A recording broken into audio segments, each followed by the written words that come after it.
सदर कुल हिंद मजलिस इत्तेहादुल मुस्लिमीन और रुकन पार्लियामेंट हैदराबाद बैरिस्टर असदुद्दीन अवैसी ने बहराइच में एक अवामी जलसे से खिताब करते हुए वज़ीर आज़म नरेंद्र मोदी की खामोशी पर सवाल उठाया और ओमान के करीब मुबैना मिसाइल हमले में 3 हिंदुस्तानी मल्लाहों की हलाकत पर सख्त रद्दमल जाहिर किया। सदर मजलिस ने कहा कि भारतीय शहरियों की जानों के ज़या होने पर हुकूमत को वाज़ेह मौक़िफ़ इख्तियार करना चाहिए था और मुतासरा ख़ानदानों को हर मुमकिन मदद फराहम की जानी चाहिए। सदर मजलिस ने इल्ज़ाम लगाया कि 3 भारतीय शहरियों की मौत के बावजूद वज़ीर आज़म ने इस मामले पर खुलकर बात नहीं की। उन्होंने कहा कि बैरून मुल्क मुक़ीम भारतीयों के तहफ़्फ़ुज़, उनके घर वालों की मदद हुकूमत की बुनियादी जिम्मेदारी है। हम भारत के प्रधानमंत्री कहते हैं कि भारत विश्व गुरु बन गया, तो हम उनसे पूछना चाहते हैं कि आज ईरान और ओमान के दरमियान में समंदर पर हमारे कश्ती पर भारत के नागरिक पर जालिम डोनाल्ड ट्रंप ने मिसाइल दागकर हमारे 3 भारतीयों को जान से उनकी जान ले ली, उनको मार दिया। भारत के प्रधानमंत्री, आपकी जबान पर डोनाल्ड ट्रंप का नाम क्यों नहीं आता, बताओ।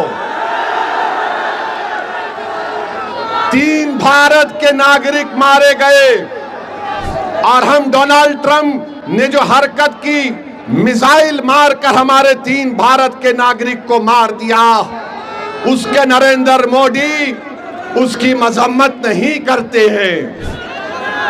अरे एनकाउंटर करो, मारो मुल्ला को, दाढ़ी पकड़कर मारते हैं, घर में घुसते हैं, मदरसों को तोड़ते हैं।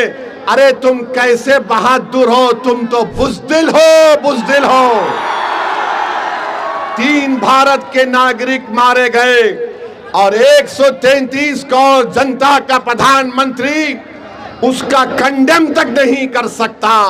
और अफसोस की बात यह है कि एक हमारे सीफेरर की लाश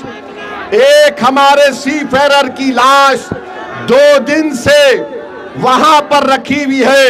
उस कश्ती का कैप्टन वीडियो बनाकर हम तमाम से अपील कर रहा है कि बताओ इस देश के प्रधानमंत्री को इसकी लाश कम से कम उसके घर को पहुंचा दो, इसके घर को पहुंचा दो। बताओ मेरे अजीज दोस्तों और बुजुर्गों, सिर्फ ताकत आजमाते हैं मजलूमों पर, कमजोरों पर, मगर ट्रंप क्या तुम्हारे पप्पा है? एक जालिम है वो।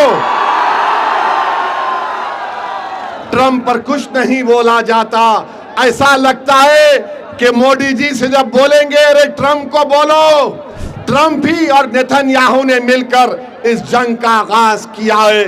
मेरे अजीज दोस्तों और बुजुर्गों, बहरहाल आप देख रहे हैं कि नरेंद्र मोदी के प्रधानमंत्री को बनकर 12 साल हो चुके हैं।